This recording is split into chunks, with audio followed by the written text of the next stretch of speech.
Good afternoon, everybody, and welcome to the Transportation Committee meeting of Wednesday, August 12th, 2015. I am Councilman Mike Bonin, the chair of the committee, joined, as I am usually, by Councilmember Paul Koretz, and joined for the first time as new members of this committee by Ms. Martinez and by Mr. Rue. And Mr. Weezar will be with us shortly. He is wrapping up the Homelessness and Poverty Committee, which he co-chairs, which I also am a member of, which meets at 1. So we're going to sometimes have a little timing problem here that we're going to work on. For the new members of the committee, I have a little custom that I have when I start this committee in order to illustrate the importance of building a multimodal city. I do a multimodal roll call. So for everybody in the room who it's been a while since we've met. So anybody over the past 2 months, this is going to be a big window, so everybody's hand got to be raised on this one. Anybody over the past 2 months who has commuted by bus? By train? Bicycle? Okay. Foot? I don't know. I was really expecting well, I was expecting better from this crowd over the summer. Anyway, so let's get started. We have a number of items I was going to propose on consent, most of which have speaker cards by Wayne from Encino and by Ms. Ramirez. Those items would have been colleagues 3, 4, 5, 6, 7, and 8. 3 through 8. Did anybody have any questions or concerns on those? Nope. All right. Yeah. So in that case, I will allow Mr. or Ms. Ramirez and Mr. Wayne from Encino to each speak on all of them together. You can come on up.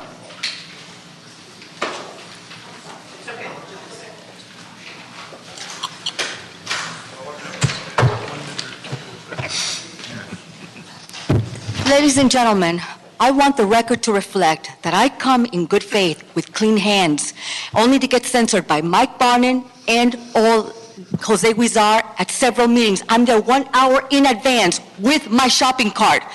And I, again, do everything by the rule of law, like a decent human being, not a wetback and not a gangbanger, and I get censored, denied the right to speak, even at committee meetings. I came here because I do ride the buses. I bring that shopping cart because I am homeless. I ride the buses, and I have trouble riding the buses because many times the bus drivers will not let me on the buses because of the load. Why?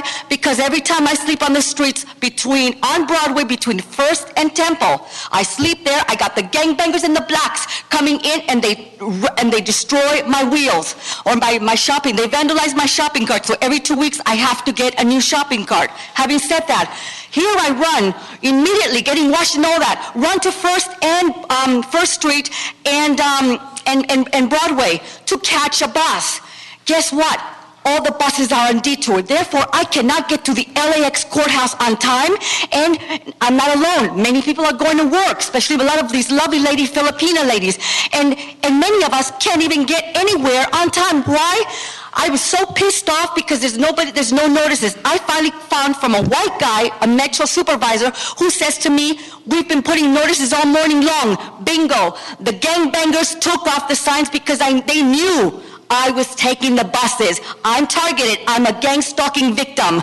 This is the hell I go through. I'm late to court. I'm late everywhere because all the detours that are going in and around downtown LA and nobody notifies. The signs are removed. Many people, including myself, are screwed. We miss buses, detour connections, everything because they removed the signs, these gang-banging wetbacks all over downtown LA. Now, who is responsible? I apologize to the white guy. I said, I'm sorry. I thought it was your fault. Forgive me. Thank you. You were given the opportunity to speak on 6 or 7 different items, and you weren't on topic for any of them. So that'll count as your general public comment as well. Sorry? Thank you. Thank you. Wayne from Encino.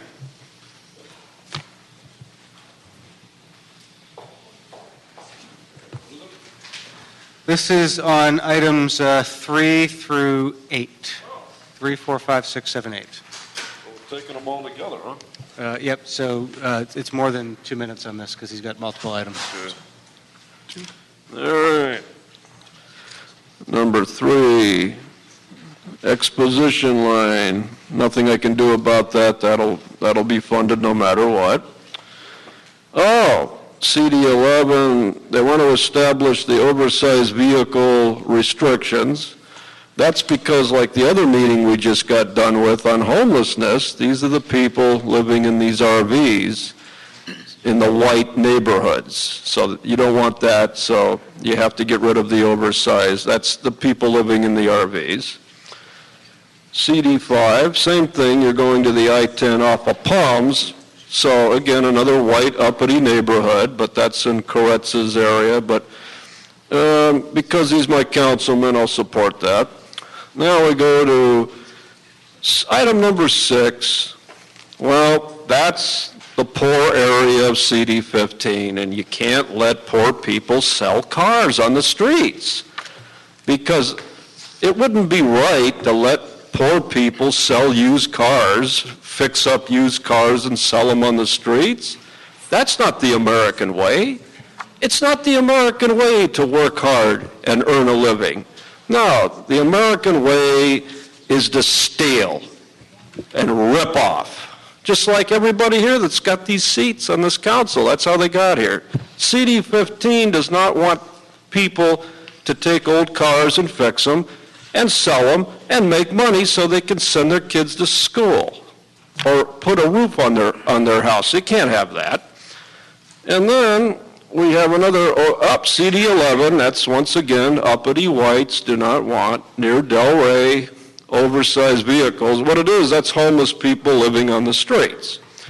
So again, these all conform to the policies of the city, criminalizing homelessness and not letting people make a little extra money.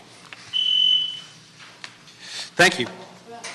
All right, so it's the direction of the committee to approve items 3 through 8. That brings us to item number 1, General Manager's Report. Item number 1 is General Manager from LADOT to present a verbal report relative to the department's ongoing projects and programs, transit services, and recognition of LADOT employees for outstanding service. Good afternoon to the chair, members of the committee. As is practice for the last almost year, once a month I take this time to recognize outstanding employees that we have at the Los Angeles Department of Transportation. So today we're recognizing 2 people. Please stand when I call your name. First, we want to recognize Traffic Officer Darrell Drumgold, who began his career with the department 27 years ago. Since the beginning, he's demonstrated a level of commitment and dedication that has been exemplary. He has had perfect attendance for the last 21 years. Yes.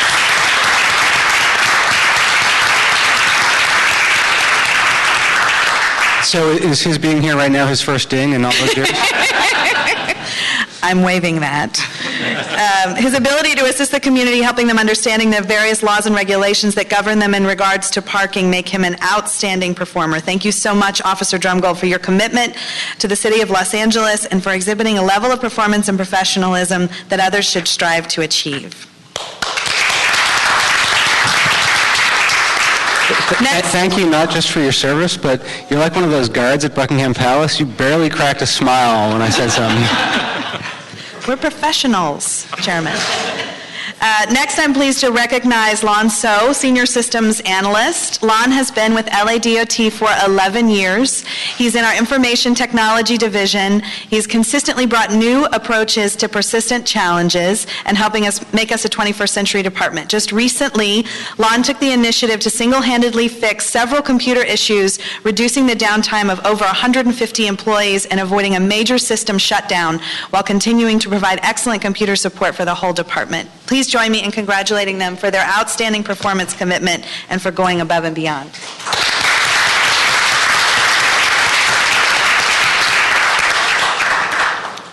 With that, I'm pleased to take any questions from the committee. Well, let me just start by saying thanks not just to them, but I want to thank the entire department. We had over the weekend an absolutely flawless, seamless dream come true, Ciclavia on the west side. Dan was there with his family. Thank you for showing up. It was the 14th ciclovia in the city of Los Angeles, this one partially in Culver City, which always complicates matters because you're adding another jurisdiction and all that. It just went off beautifully. It was wonderful, and I want to thank you and your team all the way down to the rank and file for the great work they've done. Thank you very much. Thank you.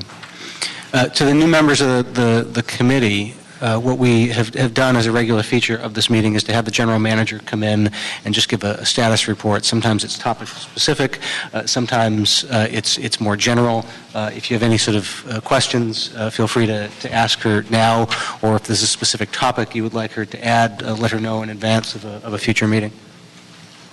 Any questions? Okay. Thank you. All right. Thank you very much. All right. That brings us to item number 2. Item number 2 is a communication from the Mayor and the City Ethics Commission report relative to the reappointment of Ms. Andrea Martinez to the Board of Taxicab Commissioners for the term ending June 30th, 2020. Good afternoon. Good afternoon. How you doing? Good, how are you? Good, thank you. So, I'm Andrea Martinez. I've been on the Taxi Commission for 2 years, and I was filling another position, which is why I'm up for reappointment. I understand that they are typically 5-year appointments, and I'm just here to answer any questions as necessary. Well, I understand that you have an attendance record that rivals the traffic control officer we just saw, which is a good thing. We've had a problem traditionally with attendance on this commission, and so I appreciate not just your willingness to serve, but you're actually serving as well. So thank you for that. Just wondering, you guys have begun to tackle some small issues and some big issues. What has been the biggest challenge that you and your colleagues have faced? Well, it's been an exciting 2 years. I have to say a lot of stuff, we didn't foresee, or I didn't foresee when I was originally appointed on the commission. And it's been really interesting to kind of see the changing fabric of Los Angeles, and especially with the passing of the mobility plan yesterday, which really excites me, is that Los Angeles is looking forward to defining new ways of moving around the city. We're not just a one type of mode of transportation any longer, and different types of demographics are starting to use all different types of moving around. For example, a lot more people are riding their bikes, a lot more people are walking. And, you took the survey, when we first came in here, and I think that's reflective of a changing fabric of Los Angeles. And so I think the Taxi Commission, our part is to make sure that taxis remain a vital part of the city of Los Angeles, and obviously they're very important for moving people around the city, as they are very familiar with the city streets. They may, be able to do emergency access type things. I know one of my co-commissioner is really stressing and trying to move that forward, just because of the access that they may have. So that's what we've been working on, and trying to pass, resolutions or agenda items that move the taxi system forward, along with the rest of everything else that's happening in the city. You and your colleagues did a lot of significant work on extending the taxi cab franchise as well. I'm sorry, I missed the franchise agreement for Yes. taxi cabs. Yes, that's true. And what was that work like for you?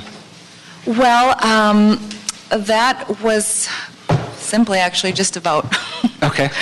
There wasn't much discussion. It was, just continuing the franchises as they are. Interesting. Okay. Thank you. Colleagues, any questions? Mr. Kretz? Oh, sorry. Ms. Martinez? I had a similar question on your thoughts on the taxi cab contract expansion, but do you have any thoughts about how to make the taxi cab industry more competitive in this market? Well, one thing we've actually already passed is we are going to require that all the taxi companies have applications similar to the TNCs, and I think that would make them more competitive. We've also passed an open data resolution, which will help, in my mind, get some of the data out there and move the taxis along, hopefully with greater ease. We know what's out there. And personally, I would like to see bike racks on taxi cabs, and I think that would help make them more competitive, seeing as there's more people now riding their bikes and things like that. Mr. Fritz?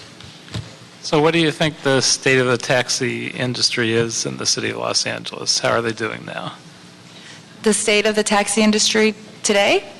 Well, I do, I can tell that it is struggling. I'm not going to, deny that. But I do think that it still, could be a very important, vital type of transportation in the city. And I think if we all work together, the taxi companies, along with our commission, and then, of course, with the council members, I think we could continue, make them strive and bring them, to the top tier. And the discussions the council's had recently about TNCs, how do you think that impacts the taxi industry? Well, obviously there is an impact, so it's something that should definitely be taken into consideration, throughout all of our decision making. What do you think of the conversations around the airport? For example? About having TNCs follow some of the same safety and consumer requirements as taxi cabs? Well, it's hard for me to comment on that. I just, I'd rather just comment on taxis specifically instead of the TNCs, seeing as right now that's out of our jurisdiction. Right, you might be uncomfortable, but I asked you a question, so what's the answer? I guess, can you repeat the question? Well, what do you think the impact is of TNCs on the taxi cab industry, and what do you think of our looking at putting in requirements in terms of safety and consumer issues? Okay, well, like I said, I definitely think they have a huge impact. I also think that the TNCs have brought in a different, new type of user, not just the same old taxi user, perhaps, a younger environment. And I think that could actually be helpful to the taxi. Once the taxis have their app, and they're very similar, I know that a lot of the young people are really interested in using the app device, and that's part of the reason they choose the alternative forms of transportation rather than a taxi. So I think that, taxis could be in the same playing field. But there is definitely, they have taken a big blow. So what do you think of us looking at the LAX issue and bringing in safety and consumer concerns that way? Well, I think that's all very important, and I look forward to see what the committee decides. All right, thank you. I'll ask a TNC question as well. Do you think the presence of TNCs and their new technology and the fact that they've reached out to a new audience has made the taxi cab industry a little more competitive and a little more eager to improve passenger service and convenience? I think that it has, and I think that's really important. One, just from personal anecdotes and from, talking with friends, a lot of times, they haven't had the best experience, and I think that having a more competitive,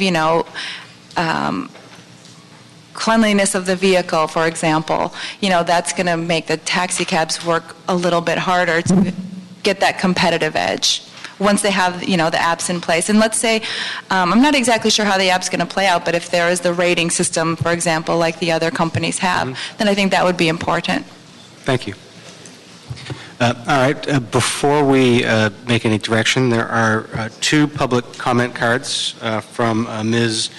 Ramirez and Wayne from Encino.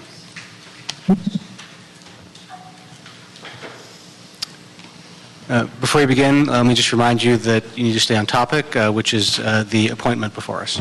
The transportation, are we on general comments? No, this is her specific, the question is her appointment, reappointment to the Taxi Commission. Item 2, okay. Item okay. 2. I see. Thank you very much. Ethics Commission, thank you. It is my hope that you really uphold a high standards of integrity, human dignity, professionalism, elegance that is owed to the American people. Case in point, A lot of the cab companies, and God knows I've taken so many cabs over the years, and when they see me with that shopping cart or without it, they don't have that level of professionalism. When you are approaching the cab, you ask them, can you please take me to can you please take me? And they'll say, where are you going? Where are you going? I said, listen, you SOB, I'm not here to advertise where I'm going. I don't want the rest of the world to know where I'm going. Do you mind if I have a little bit of privacy? Privacy, privacy, privacy. Because I got gang stalkers. And he says, too bad. I said, get the hell out of here. Give me another cab. Again, and I told the Middle Easterners, I don't beg for service, or the Africans, or the Indians. I don't beg for service. I'm an American citizen. I want a level of professionalism. Can you demand from these people that they are in America a certain level of professionalism, elegance, discretion, kindness, and courtesy? Can you imbue that in them? Uphold the standards of America. Let's not cheapen America. This is not a third world ghetto country. This is America.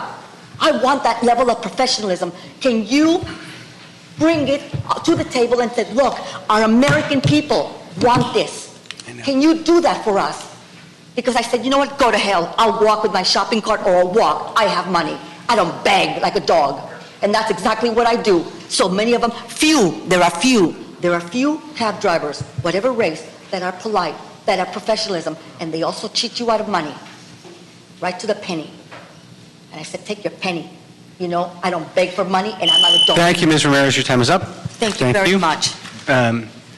Ms. Martinez, you can sit. We have one more public comment, but you can sit down for it if you want. Thanks.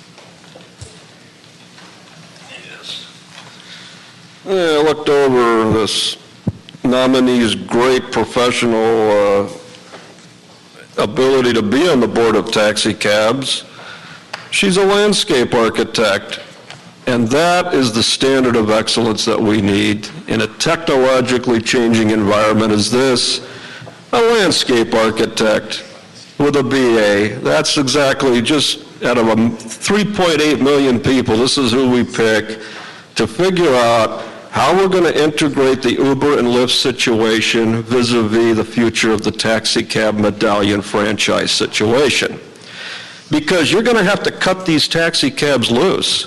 You're going to have to give them free franchise. You're going to have to stop regulating them to let them survive, because you're regulating them to death. Case in point, these environmentally stupid cars you make them drive with these alternate fuels. You have cost these companies so much money in trying to go through the red tape of complying with your 1950s taxi cab regulations in 2015. And these drivers can't make any money. Once the price of gas goes up, all bets are off. It's went down a little bit. And one thing you should do with the Taxi Cab Commission, which she's not going to sit here to acknowledge it, is why are gas prices so high at these refineries? They're killing industry with the price of gas, and they're artificially inflating it. And if you bring these refinery owners, just one of them, into these chambers, you'd see a dramatic increase in the production and the decrease in price of gasoline. But you never take anything from an economic standpoint. Everything is environmentalism and socialism. Now Uber and Lyft are coming in, they're taking over, and they're going to bankrupt these companies unless you give them the options to compete in this environment. Thank you. Wayne, don't go anywhere. I failed to take the public comment cards for item number 1, Ms. Reynolds' report. So you, Ms. Ramirez, and Mr. Hinman each have an opportunity for public comment on item number 1. This item. That is on the general manager's report. Okay. The general manager's report honored and recognized basically a traffic officer. And what the thing is, in 21 years, he says, the general manager, that this individual has spent 21 years educating the public on traffic laws. Can I translate that? Writing parking tickets. And what they do when they write these parking tickets in the field, now they go into private property, shopping centers, and they look into the disabled placard area, and if somebody's placard is not affixed to the top of the rear view mirror, they write them a violation.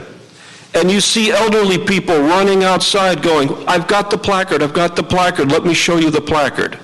And they don't rescind the ticket. And these are people who are elderly and fixed incomes. This is a violation of the ADA. They are not being allowed if they forget to put it up. So they are on a war. And in particular, meters are on from 8 a.m. to 8 p.m. in CD5 on Ventura Boulevard. And they're out there writing tickets on people at 7:55 at night because they didn't put the damn money in the meter. So rather than sitting around and having these reports, which she only recognized 2 employees, how about addressing that issue? The walking on to private property, shopping centers, restaurants, to snag people who forget to put the disabled parking meter tag on their rear view mirrors, and writing these tickets on private property when people are just going in to shop and eat. It's another war against small businesses. It's a war against the citizens of this community, and the Department of Transportation is nothing but a money boondoggle. Thank you. To the General Manager, I'm more focused on your ongoing projects and programs related to your transit services.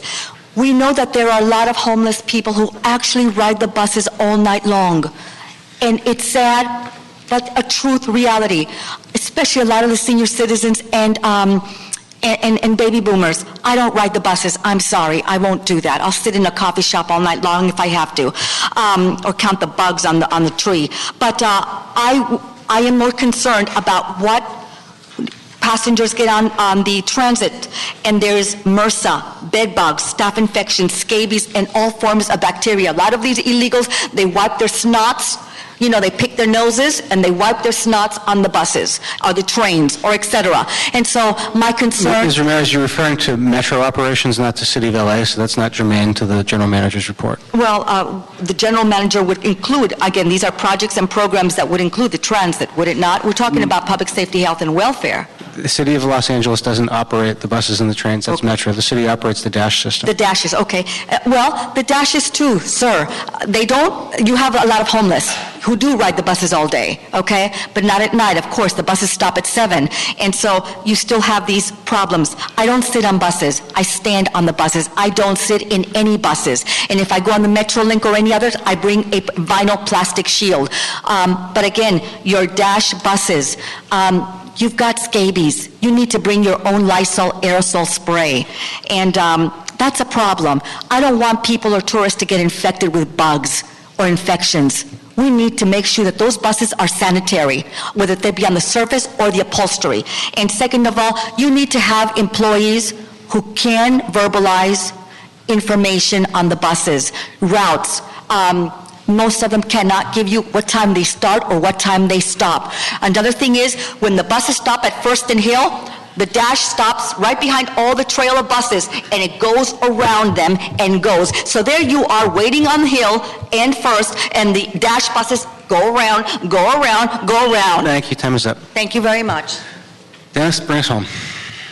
Dennis Hyman. Bicycle commuting rose 66%, and bicycle-involved traffic collisions increased 46% in LA from 2007 through 2009, after a sharp increase in gas prices in 2008. From 2011 through 2014, LA DOT installed over 200 miles of bike lanes on 7% of the arterial collector streets. Bicycle commuting increased 25% from 2011 through 2013, yet there was only a 1% increase in bicycle-involved traffic collisions in 2013 compared to 2011, and there was less in 2014 than in 2011. Commuting results for 2014 have not yet been available. It's statistically safer to ride a bicycle after these bike lanes were installed, and a strong correlation that the bike lanes were a factor in this safety improvement. Less than 1% of motor vehicle lanes were removed to install bike lanes on 12.5% of the arterial collector streets. Some council members allow the majority to determine whether there will be safety improvements on major streets for bicycling. Public opinion was not used to decide whether safety improvements were required for cars, trains, boats, airplanes, and in most cases for pedestrians. Motorists would not have approve toll lanes on freeways. Traffic signals at freeway on-ramps delay vehicles from entering the freeway during peak hours. It's unlikely that the majority of motorists would have approved this. Walk signals delay traffic. The majority who are motorists were not polled to determine whether these should be installed. Japanese Americans were sent to internment camps during World War II with the excuse that this was for the safety benefit of the majority. African Americans were required to sit at the back of buses, barred from hotels and restaurants, and given separate but equal schools based on what the majority wanted. It takes vision, courage, and leadership to take space away from motor vehicles to install bikeways. Some council members seem to be lacking in all three of these characteristics. Thank you very much. All right, so that has satisfied public comment for item number 1. Bring us back to item number 2. We've also satisfied public comment there. Do we have a motion to confirm the reappointment of Ms. Martinez? So moved. Second. Without objection, that is a recommendation to the full council. Congratulations. Thank you for your willingness to serve. And that, thank you very much. That brings us to item number 9. Item number 9 is a Reuben motion relative to instructing DOT to report in regard to background checks for all transportation operators within the city of Los Angeles. Thank you. We have a few public comment cards on this one. Mr. Rue, as maker of the motion, did you want to say anything to sort of introduce and set us up before I go to public comment? Okay. All right, so let me start with public comment. We have 6 public comment cards. We'll start with William Rouse, Tim McCosker, and Sharuni Patibanda. Did I get that correct? Close? Bill, we'll begin with you. Good afternoon, Mr. Chair, members of the Commission. William Rouse, Yellow Cab of Los Angeles. For the better part of the last 4 years, TNC drivers who should have been screened out have gone on to assault passengers. This is a documented fact. You've gotten proof, backed by the suffering of an untold number of passengers, that their self-administered system simply does not work. In response, we hear claims of discrepancies in fingerprint-based background checks, totally unsupported by any facts. Before you act on these unsupported assertions, you should be demanding proof of these discrepancies. But all this misses the point. The point is, what should a prudent company do to reduce the risk of injury to their passengers? Everyone from the federal government to the LA County DA to Uber's own background system run by hirees says that fingerprint-based background checks are superior to background checks that are administered without fingerprints. Only fingerprint-based background checks are effective. That's what you read on their own background check company's website. Thank you. Tim McCosker, Glazer Well, thank you very much. With Mr. Rouse, representing Mr. Rouse and his association. This is an important and great discussion. I mean, what you have is a complicated set or body of laws. You're going to have local law, you're going to have state law, state administrative regulatory law, some federal law. And it's just great that you would take a step back and take a look citywide, not just at the airport, but citywide, and see where does the city have authority to impose regulations? Where does it not? Where is there a hybrid? And of course, this is the city of Los Angeles. It can also make choices to affect where it does not, if it did not. But, for example, just as an example, in the hybrid circumstance of TNCs, you have state law that regulates those TNCs, and then you have an express carve-out for this city and other cities that run municipal airports to have special regulations at the airport. You're going to have, a sort of a variety of things you can do and a variety of ways that you can affect what you can do. But I think in this debate, it's going to be difficult to explain to anyone why, if the best standard, the most effective standard is fingerprinting, even according to, Uber's own contractor, that the best standard is fingerprinting so that you can look backwards and look forward, it would be hard to explain why one would not take that prudent course. No one's going to be talking about prohibiting Uber from the airport. What folks are going to be talking about is when my mom or my daughter get into an Uber vehicle at the airport, will they have a driver who has to go through the same standards that I have to go through when I teach catechism class? Will they be fingerprinted? And if they're not fingerprinted, who told them they didn't have to be fingerprinted? But it's a great discussion, and I appreciate that you're taking it up. Thank you. Please. Good afternoon, committee members. Charani Patibanda, Glazer-Weil, on behalf of the LA Taxi Cooperative. I just wanted to take a few moments to read to you a few paragraphs from the district attorneys from San Francisco and Los Angeles's complaint that was filed against Uber for unfair business practices. Instead of using fingerprints, Uber's background check process relies upon its drivers to submit personal identifiers through an online web page. Uber provides this information to Hirees, the private company that performs its background checks. This process cannot ensure that the information in a background check report is actually associated with the applicant, since it does not use a unique biometric identifier such as a fingerprint.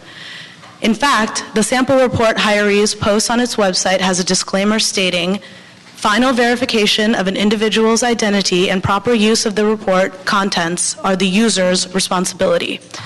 Because of inaccuracies in background check information provided by private companies, the California Investigative Consumer Reporting Agencies Act requires these companies to include on the first page of every background check, at least in 12-point bold-faced type, stating, "The report does not guarantee the accuracy or the truthfulness of the information as to the subject of the investigation, but only that it is accurately copied from public records, and information generated as a result of identity theft, including evidence of criminal activity, may be inaccurately associated with the consumer who is the subject of the report."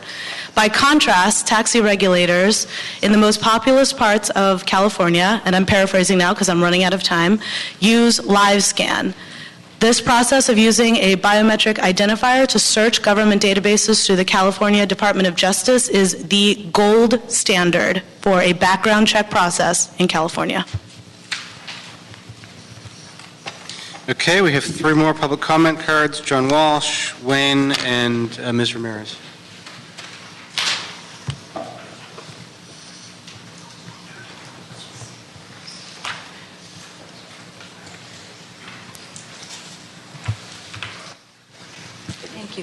Such a gentleman. Thank you very much. My vote is for mi jefe, Donald Trump, who has Okay, Ms. Ramirez, you're off topic. I'm going to say something in terms of transportation. We're in public comments, are we not? This is public comment Right. on a certain motion, item number 9. I need sorry. you to stick to item number 9. This is not about the Republican presidential reality show. My mistake. Okay. Well, I still love the man. Okay. I'd like to go ahead, yes, and do background checks on all operators, whether they speak English or not. But preferably, I would like most operators to speak English. That would make it so much more easier for all of us. Background checks are pertinent, and we would definitely weed out all the criminal elements of the operators. And again, let's raise the bar. Again, for those of you who don't take the buses, and I do have a clean driving record, I don't have to take a bus, but I do take a bus because I don't want my car victimized and vandalized every day by these gang stalkers. So I'm forced to take a bus every day. And I'm asking you that you hire, not only do background checks on all these wonderful operators, but also hire more Asians and also hire more whites and definitely military veterans and raise the standard.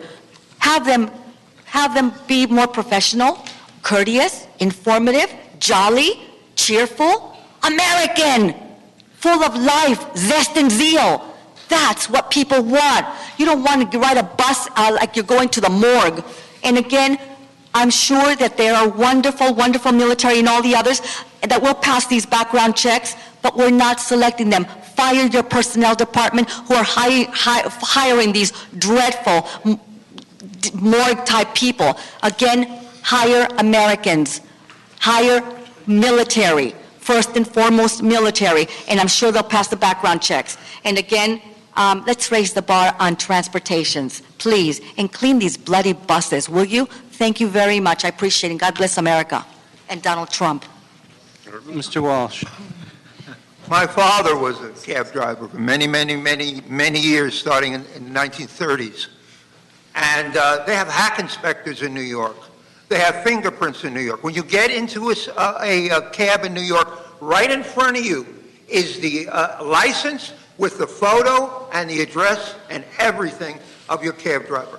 Now, I'm telling you, with Uber and Lyft, it's like allowing somebody you met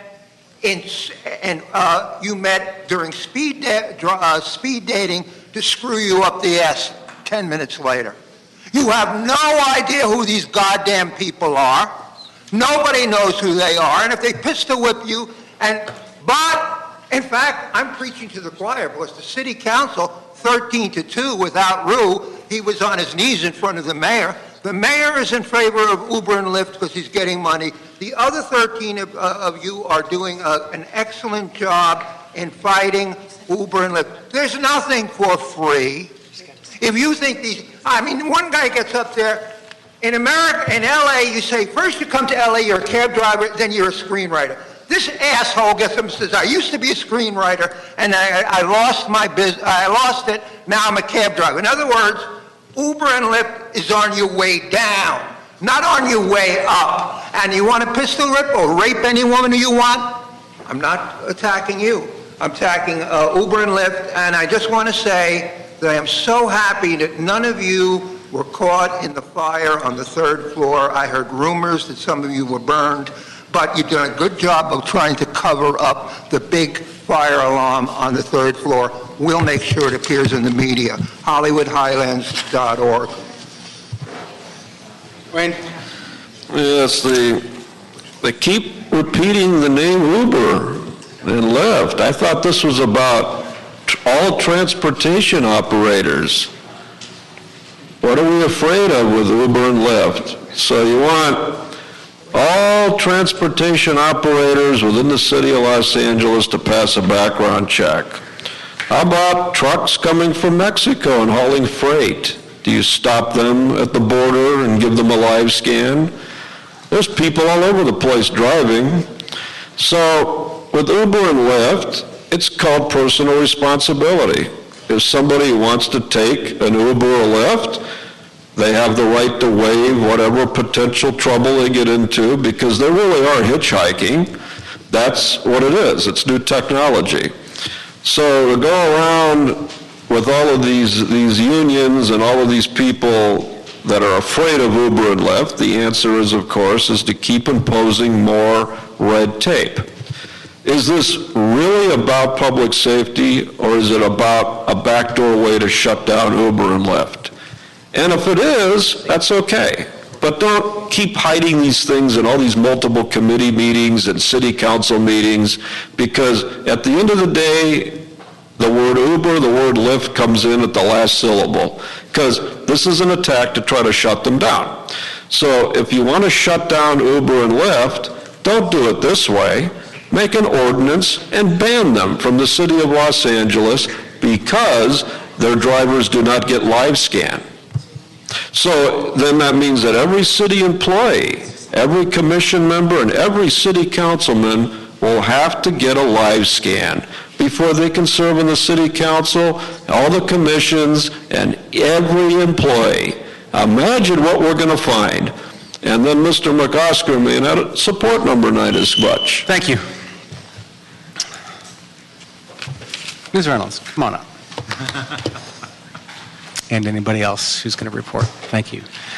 So let me tee this up a little bit and commend Mr. Rue for putting in this motion. We had a spirited and lively discussion in council last week about whether or not the council should assert jurisdiction over the Board of Airport Commissioners' decision allowing Uber and Lyft and rideshare companies to pick up passengers at LAX. As part of that discussion, there was concerns raised at council, as have been raised sort of in the public dialogue about background checks for the TNCs. Mr. Rue, I thought, put in a very smart motion asking us to actually look at this in a holistic manner. And while the matter that has been taken under council jurisdiction is in TCT committee, this item is in this committee, and I intend to have this discussion today, and I'll perhaps on an ongoing basis, because it's an interesting and thoughtful one. And Mr. Rue asked that we look not just at taxis and at the TNCs, but also other means of public transportation in the city of Los Angeles, our flyaway buses, our courtesy shuttles, limos, town cars, charter buses, the whole sort of range of stuff. So the item is asking for a report, which I know you'll be working on, but I understand that you have some preliminary information you can share with us today. Yes, and I have next to me Tom Drischler, who is the taxi administrator for the city as well. This is really Tom's area of expertise, so he will correct me when I make mistakes. But I wanted to give an overview just to start. First, just a point of clarification on what the Los Angeles Department of Transportation does and does not have purview over. So the drivers that we issue permits to are taxi drivers, drivers of non-emergency medical transport and private ambulances, the dash drivers, and drivers of various shuttles that we issue permits to throughout the city. So that includes a shuttle to USC, some hotel shuttles, and a few random ones to neighborhood markets and car dealerships. Could you just list those again? I just want to... Sure. So the major category is taxi drivers. We also work with the contractor that delivers the dash bus service, and we permit those drivers.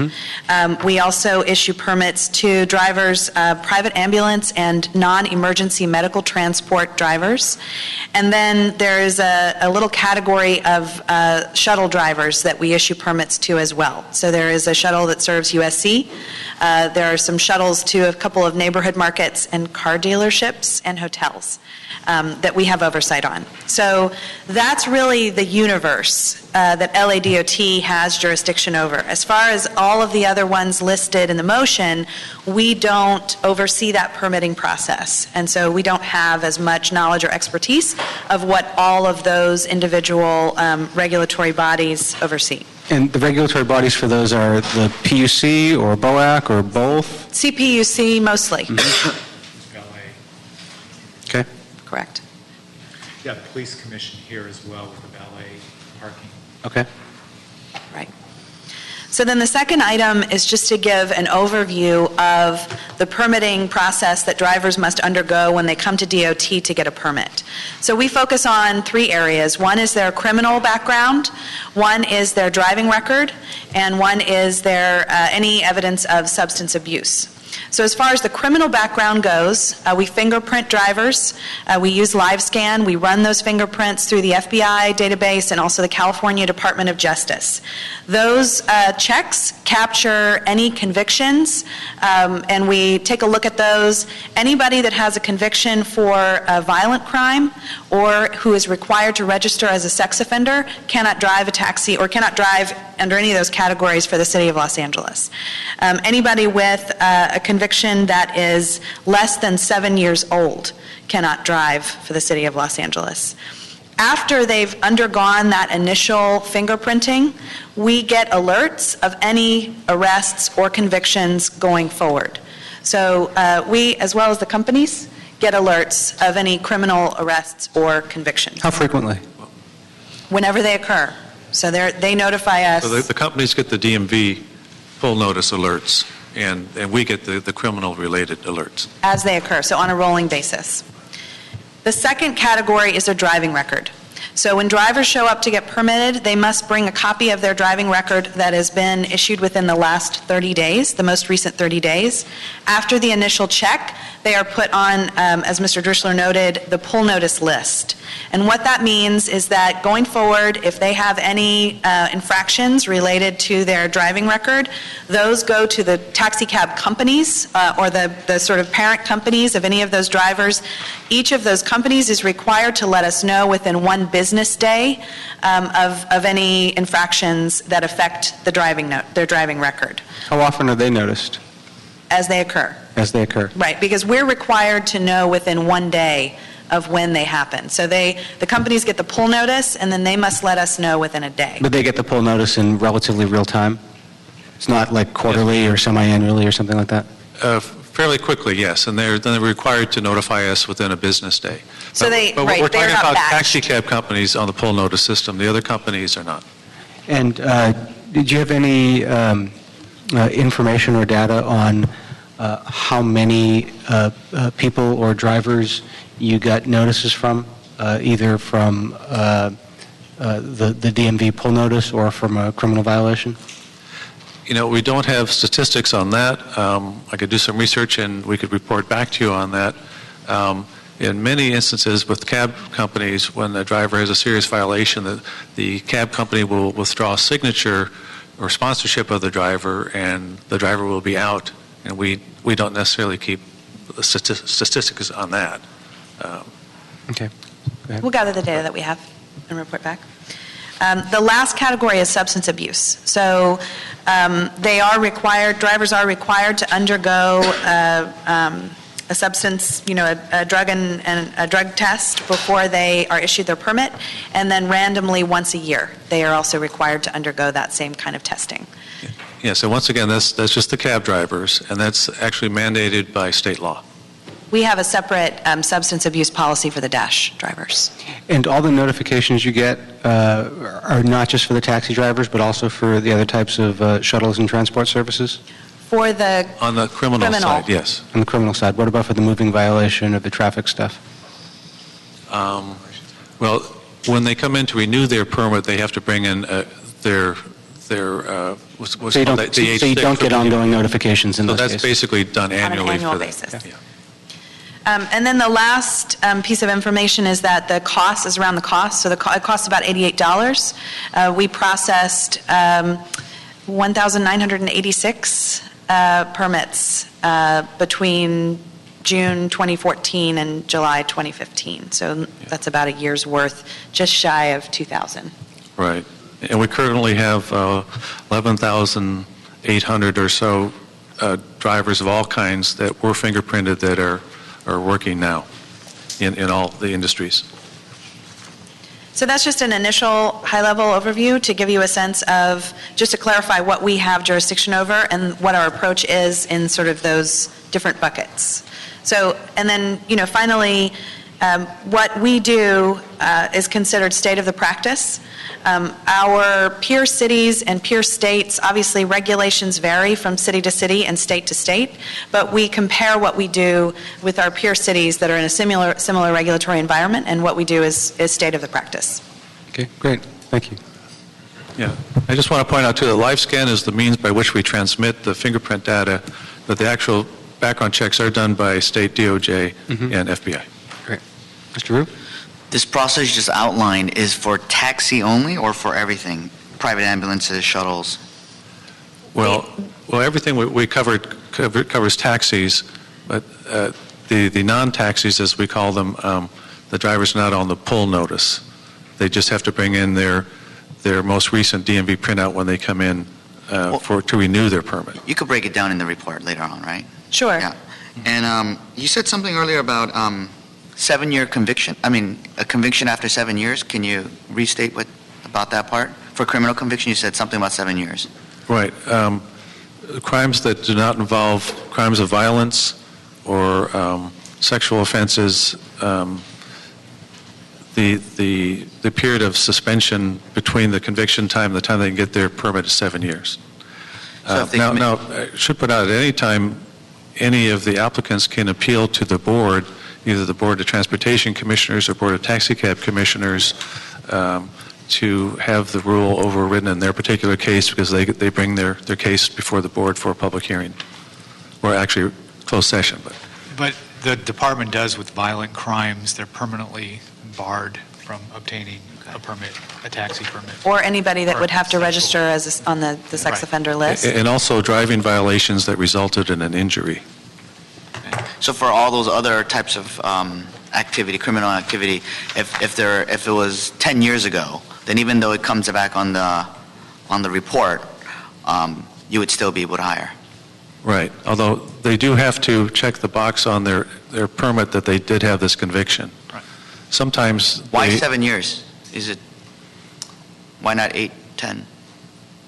It's a general rule of thumb that you'll find repeated in the the sort of peer cities and states that we. But we could extend that. It's based on the severity of the crime. You know, if somebody can be rehabilitated if it's a crime that doesn't involve violence or sexual offenses or injury. Generally, you want to give the justice system a chance to work. You don't want to prohibit somebody if it's not that type of crime, and I think 7 years is generally the standard. And we see a lot of applicants that do have these offenses did these when they were young, and there is such a thing as redemption over time if they've had a clean record since then. Yeah.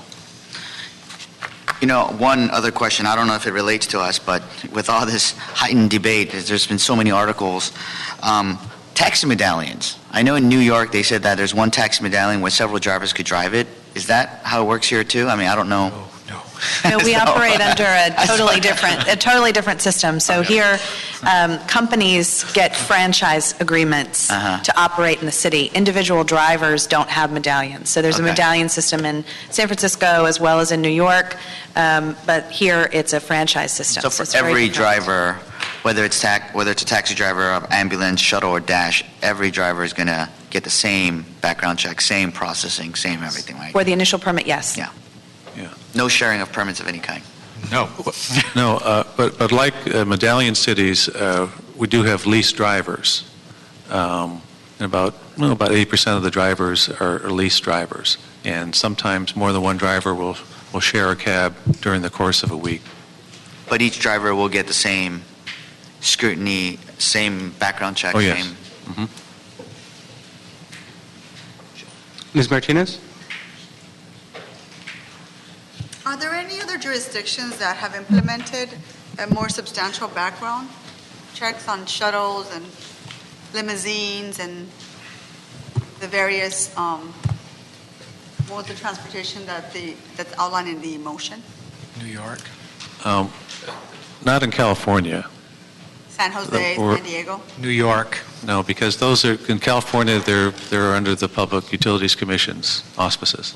New York, I know, cities like Miami, Houston, they regulate limousines along with taxi cabs, and they apply the same standards to everybody. Mr. Kretz? Something tells me you have a question or two. Yeah, I might have a couple questions. One that just comes up based on Ms. Martinez's question.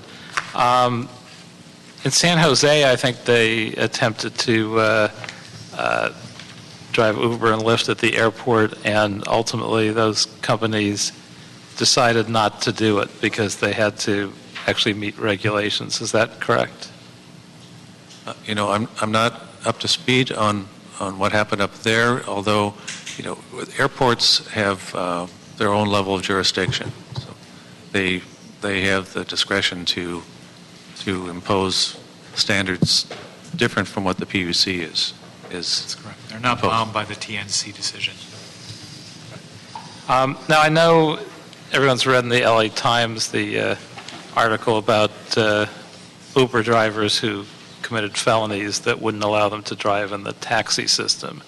And it's been argued in the opposite direction that there are taxi drivers that couldn't pass the Uber background checks, assuming in some way that those are more stringent than the DMV and the FBI's databases and our methodology.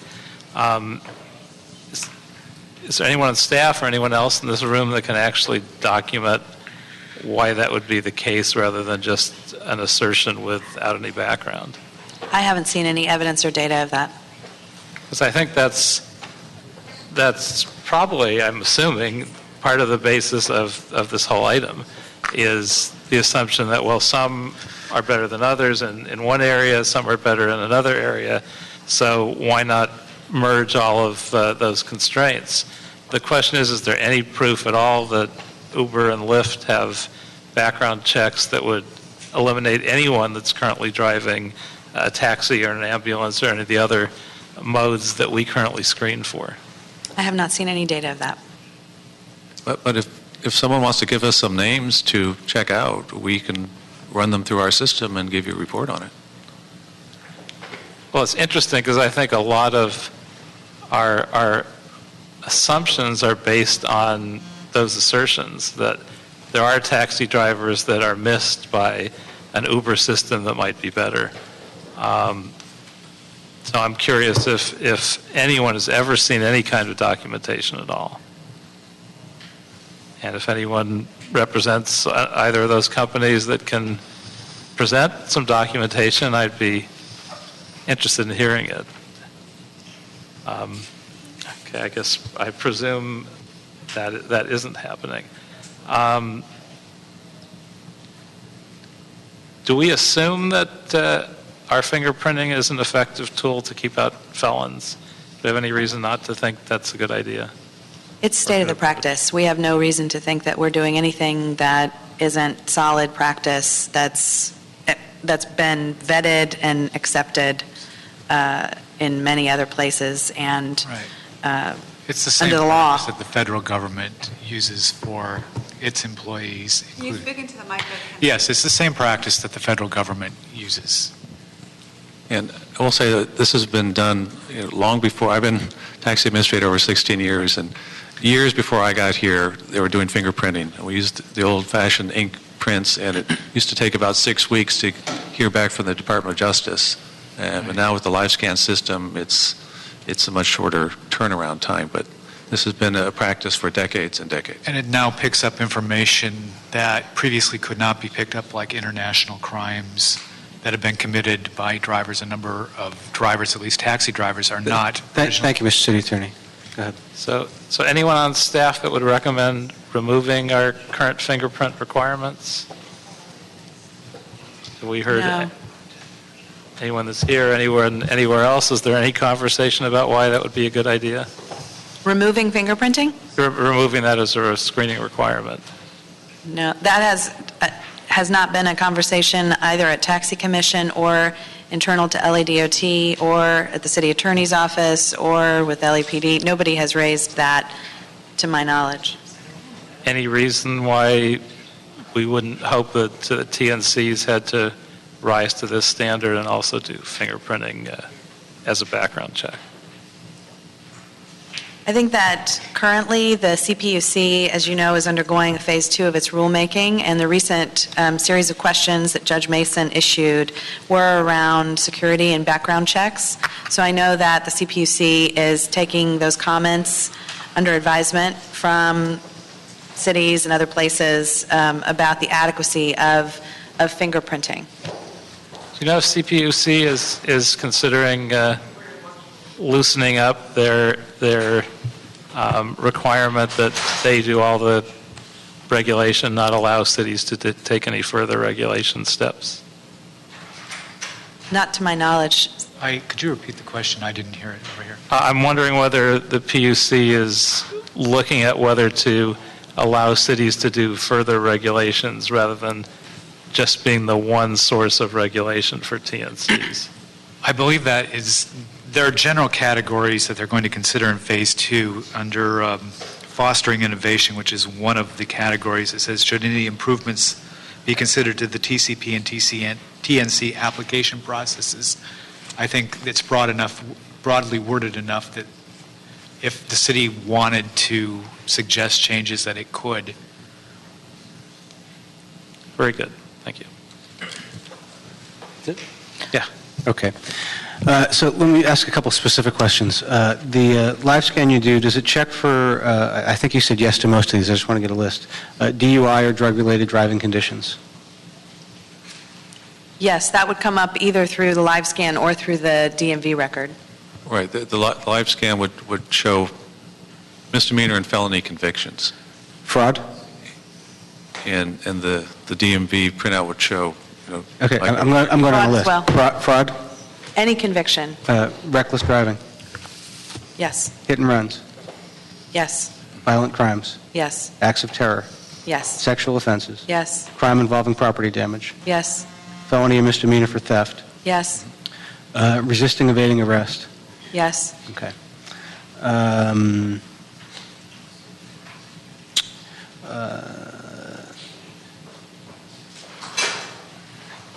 How often are the live scan results updated if someone is arrested that shows up in live scan, how often is it updated to indicate whether or not they've been convicted?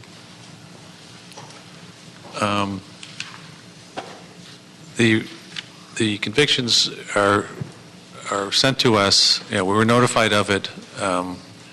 Sometimes it may take a few weeks, even a month or so, depending on how the legal process has proceeded. I'd like to get a little more specific information back on that, if you could do some research. I'm told that live scans are notoriously unreliable in reporting convictions, that they're very good at reporting arrests but not at convictions, which could lead a lot of folks who would otherwise be eligible to drive being wrongly excluded. So, Councilman, can I clarify? Is your question about when it hits the FBI or California Department of Justice records? Both. Or is your question about when Both. they would let us know? So you Both. want to know what the time, Yeah. what the lag is? Okay. Yeah. Okay. Under the system for taxis, are passengers aware before they are picked up for a ride of what the driver looks like, or what the driver's name is, or what previous customer reviews are of that driver?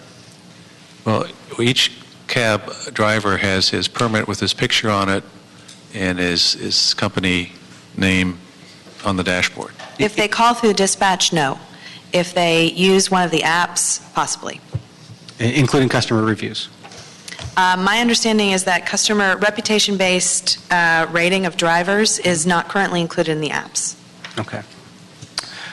You mentioned that shared ride vans, flyaway bus, courtesy shuttles, limousines, town cars, charter buses, charter vans, and TNCs, those are not things you regulate.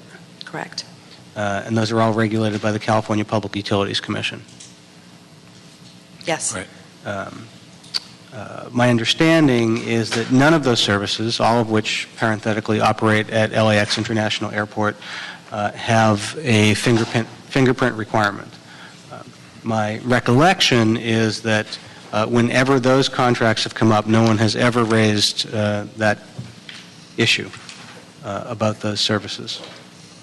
Has anybody ever raised an issue with DOT about the need to have greater oversight over all of those different services that are operating out of the airport?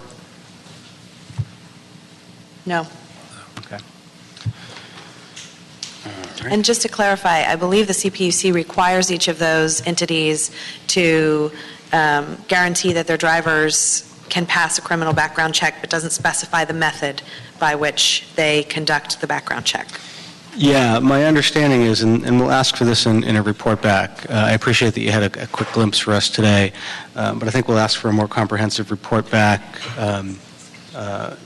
from the various departments that regulate to explain what the background check process is for the TNCs. My understanding is they run through a series of national, state, and local databases, including the National Sex Registry, a national criminal search, several databases, and that they continually update on a regular basis, even more so than the fingerprinting services, and that they have a more frequent updating on whether or not someone has a conviction. So I'd certainly like us to have that part of the conversation. One of the things I want to make sure that we do as we have this discussion, if we're going to have a discussion about the TNCs at the airport, I think we certainly need to have a conversation about all the different modes of public transportation in the city. There's absolutely no reason in the world, if we think that TNCs need to have a certain standard, that the other forms of competition for them at the airport, the flyaway and the ride share, should have any different sort of standard. Quick question, did the subject of the rigorousness of background checks come up to your recollection at all during the Taxi Cab Commission or the council consideration of the renewal of the taxi franchise system? I don't believe so, No, it sir. did not. Okay. Thank you. Mr. Rue, I understand you want to make an amending motion? So, Mr. Chair, I think we had a great discussion here, and I think this is the exact reason why I introduced this motion. And I want to make it clear, I think some of the public comment folks said it. I did not introduce this motion. It's not about fingerprinting or not fingerprinting. or it's not about Uber versus taxi. But I do like to thank the taxi companies, Uber, Lyft, and the TNCs for educating me on this issue. And it was clear that there was lots of concerns and a lot of unanswered questions, a lot of assumptions, as Councilmember Paul Koretz has stated, about background checks. I know there were other questions that the Uber Lyft issue in LAX had, but this motion is not about that. This is just about background checks. And I wanted to enlarge the conversation about, because I mean, I don't know, a couple of weeks ago, there was a school, I know we have nothing to do with schools, but there's another state too, but a school bus driver having assaulted children. I mean, so it just goes to a larger conversation that got brought to my attention.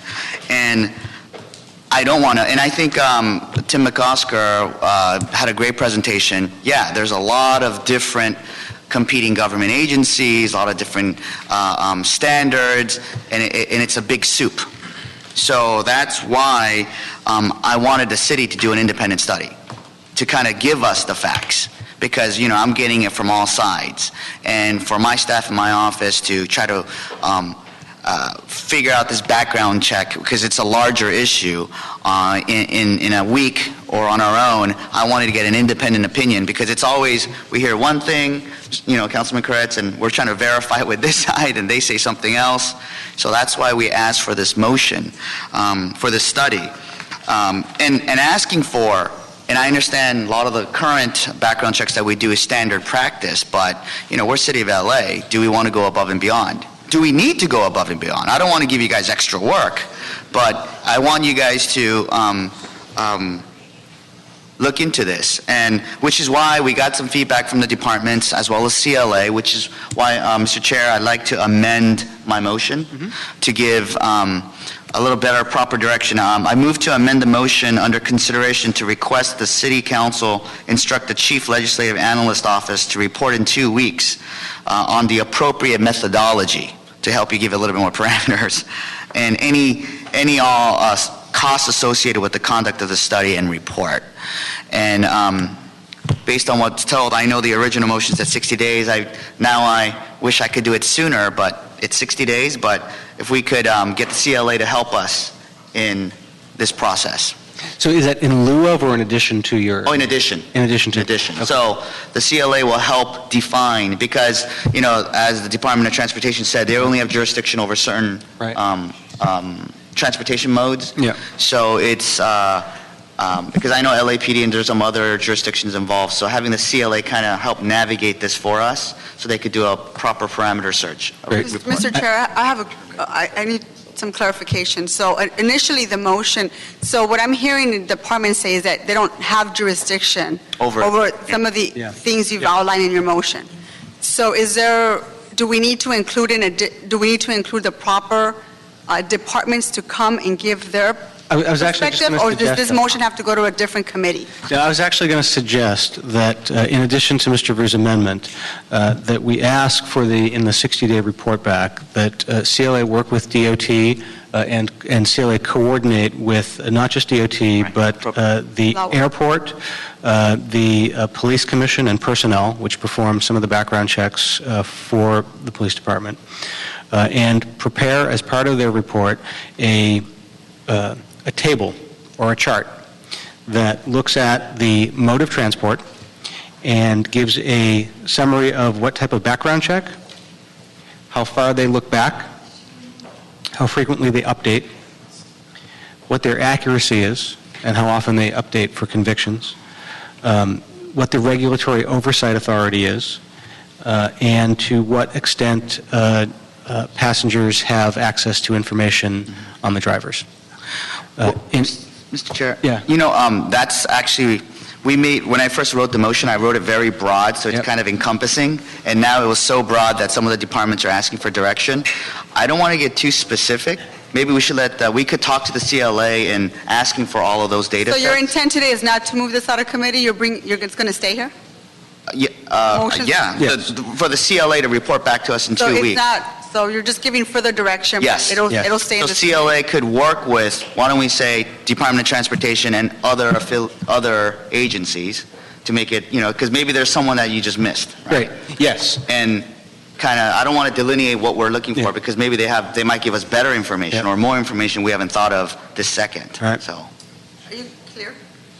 Yes, although I would just, through the chair, request that you do list the entities specifically that you did list and any other entities, so that it's very clear to those entities that, a report in 2 weeks is a high bar, that they need to dedicate resources to do that. I think if I understand it correctly, there's two different reports. The report's not due in 2 weeks.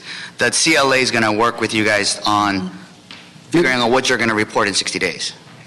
Mr. Rue wanted to... What are you doing in the next 2 weeks then? What's the direction to staff to do within the next 2 weeks? To get together? Talk about the report that's going to come back to us in 60 days? Let me see if I can summarize what I think is happening here. Is Mr. Rue has just suggested that rather than waiting 60 days when a lot of departments have guidance, is that in 2 weeks, the CLA report back to this committee with recommendations on who to include, who should be involved in the 60-day report, and what the parameters of it should be.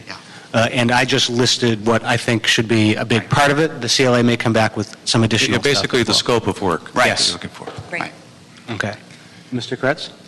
I don't necessarily object to this, but I think it's critical that we understand where we have jurisdiction and where we don't have jurisdiction. We may look at limousines, but we have no leverage over them right now. So we can contact the PUC, we can issue our opinion, we can try and grade some of the different entities and impact public opinion a little bit, but we can't make them do anything. Well, we certainly can. Every time there's a flyaway contract, we can do what we're doing with TNCs. Right. We can control the ones that we have control over. We have a unique moment in time where we have the opportunity to also assert control over TNCs. So in no way should we assume that this effort, which will really occur after the TNC item that the city is considering is over, solves the problem. It may address it in a more modest way, in a way that might work and might not, but the one time we actually have control is over TNCs in the LAX negotiations. So I want to be sure that support for this in no way indicates that this is the answer when we have a much stronger answer at our fingertips. No, I think what it illustrates is that the opportunity that some on the council have identified to exert influence over TNCs is an opportunity we have always had to exert over shuttles, limousines, towns, cars, charter buses that we have never exercised. And if we're going to exercise over one, perhaps this will give us a roadmap to show how we can be consistent and exercise over the others. Sounds good. Along the lines of being consistent, there were some comments made earlier by some representatives of the taxi industry about certain TNC drivers who've had some criminal or legal trouble. It always bothers me when someone who is homeless commits a crime and everybody who's homeless gets tarred with that brush. It always bothers me when someone who's African American commits a crime and that becomes a way to paint a bad portrait against all African Americans. You could say it about any number of things. If the tenor of this debate is going to be one industry trying to malign the other, then I'm going to make sure that we have a balanced and level discussion. It's just not fair to do that. And if that's how people are going to play, then I would like some information from Department of Transportation on how many, I indicated this earlier sort of in the discussion, but I'd like a report back from you on how many folks who are taxi drivers or any of the other services that you regulate in the city have been suspended from driving because of a criminal background check or because they were dinged for a driving violation. If that's the kind of information we want to have, then I think we need to have it for all industries. Sure. Sir, if I could just clarify, so you're talking about criminal convictions, but also rule violations? Both. Okay. Both. And we'll be looking for whatever information we can get from the TNCs as well. but not just from taxis, but if we have that information about the dashes or the private ambulances or the small private shuttles, I think that's important to have. I think none of this information is really going to inform the discussion about the TNCs at the airport, because that decision, the council's decision on it will have been made by the time this report is due, but I think it's important information for us to have so we can look at things holistically, so that we don't rush through or rubber stamp something for one group and then have strict scrutiny for another. I think, next time the flyaway shuttle is up or something like that, we should be having the same level of discussion that we want to have about TNC, because it's all about passenger safety, regardless of what method of transportation they're using. Right, and we have the information in advance, and we have a base platform to work off of. Yep. Mr. Chair, one more. Yeah. Just sort of in passing question that I thought of and then never asked. So on the live scan arrests that we're notified about, what do we do, or what does the industry do when we're actually notified that there's been an arrest as opposed to a conviction? Well, it depends on the severity of the allegations. They're serious allegations, the permit gets pulled. We do give the drivers an opportunity for a hearing in that case. But if there's something serious and it's and you're really worried about having this person on the street operating, then we pull the permit and let the adjudication process take place. So there's possibly some room for improvement in terms of how live scan convictions are brought to our attention, but the initial arrest is usually used as something that impacts their service. And I have, as long as we're on the question, Alexis Cameron is the manager of our permit office, where the live scan process takes place, and I think she could clarify that it's the Department of Justice that notifies us of the convictions, right? Absolutely. Criminal history is confidential. We receive it through a secure mail server system. Most of the reports, probably about 99%, come to us within less than 24 hours, sometimes within a couple of hours. And just if I could, hopefully if I don't mind saying, we don't generally consider arrests. It's convictions. That's what our standards are. Very occasionally, if it's a very serious crime, I can remember one a few years ago, a rape charge, and this person was later actually convicted and went to jail. They took his permit away pending revocation later on after the conviction. So generally, it's the convictions that we go by, not the arrests. We get everything. The gentleman was asking about, how long we go back. Our, the criminal history reports that we get from DOJ and FBI go back. We had one gentleman from New York had a 1940 conviction that he had completely forgotten about.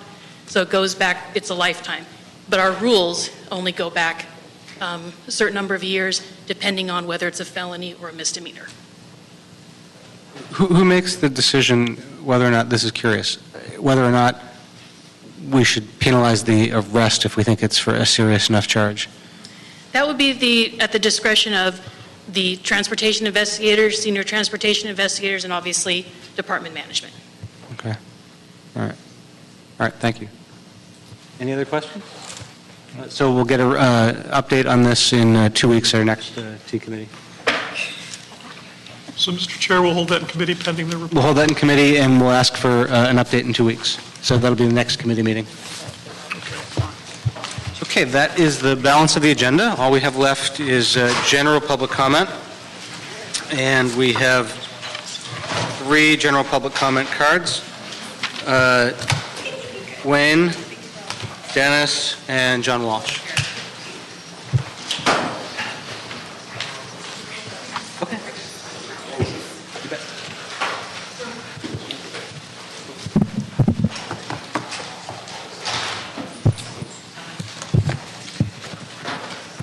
Go ahead, Wayne. Ms. Ramirez, you had your general public comment earlier. Oh, I did? Yeah. Oh, okay, want me to go? Okay. Yes, we had the plan to take lanes of traffic away from motorists debacle yesterday. The Councilman Englander was on the radio at KBC today, who voted yes for the plan, and he said it's no big deal because nothing in the city really ever gets done. It's such a long-term plan that it'll probably just never go anywhere anyway. That's no excuse for a member representing constituents that don't want something and vote for it anyway so that he can go on the air and give this entirely skewed view. If he was against this plan, which Councilman Cedillo, Councilman Koretz, and for 5 minutes Councilman Park was against it, then he could have voted no, and it would have only gotten 11 votes. If the motion had not gotten 12 votes, then it would not have passed as an ordinance and required a second reading. So I think in the next meeting, I think these comments by Mitchell Englander should be explained more thoroughly what he meant. Is it that he's voting for this plan because he's getting campaign donations and knows it's not going to really go anywhere? And if it's not going to go anywhere, why are you wasting your time on it? Whether we like it or not, if they're going to take bike lanes and bus lanes and congest traffic so nobody can drive, say so, instead of going through these backdoor maneuvers. Wilshire Boulevard, westward to UCLA, they want to take more traffic lanes away for these ridiculous bike lanes that 0.001% of the public use. It's an affront to people who work, and they don't have time to go to these meetings, so you don't hear from them. Hi, Dennis Simon. It's been repeatedly stated that LA is so spread out that you have to travel by car. Tokyo encompasses 845 square miles. 16% of the trips are made by bicycle. It's common to see mothers there hauling their preschool children around by bicycle, which is another thing that people repeatedly state you cannot do with a bicycle. There are 800,000 parking spaces for bicycles, many of which are at train stations. Trader Joe's is 10 blocks from where I live. Most people would consider that too far to walk. I can get there as quickly by bicycle as traveling by car. I go there several times a week for fresh produce, carrying it home in the back rack of my bicycle in 1 or 2 panniers, each which can hold as much as a large paper grocery bag. There are 3 big box grocery stores no further than 1.5 miles from where I live, a distance that can easily be ridden by bicycle. The Universal Subway station is 3/4 of a mile from my home, too far to walk for most people, and the parking lot fills up by 7 a.m. Taking a bus would take more time than walking there. It's less than 10 minutes by bicycle. It's 1.6 miles from my home to North Hollywood Subway Station and the Orange Line BRT. The parking lot there also fills up by 7 a.m. Taking a bus is much more time-consuming and less convenient than traveling by bicycle. It would take more than half an hour to walk the distance. It's faster to travel between these 2 subway stations by bicycle than it is to travel in and out of the subway stations, wait on the platform, and then ride the train. Buses and trains are not very convenient for most shopping trips or medical appointments. Bicycling can fill the gap between walking and transit trips. Also, most students do not have driver's license or access to a car. Bicycling can increase their mobility options if there are facilities created to encourage this. Thank you. Thank you. All right, that concludes our meeting. We are adjourned.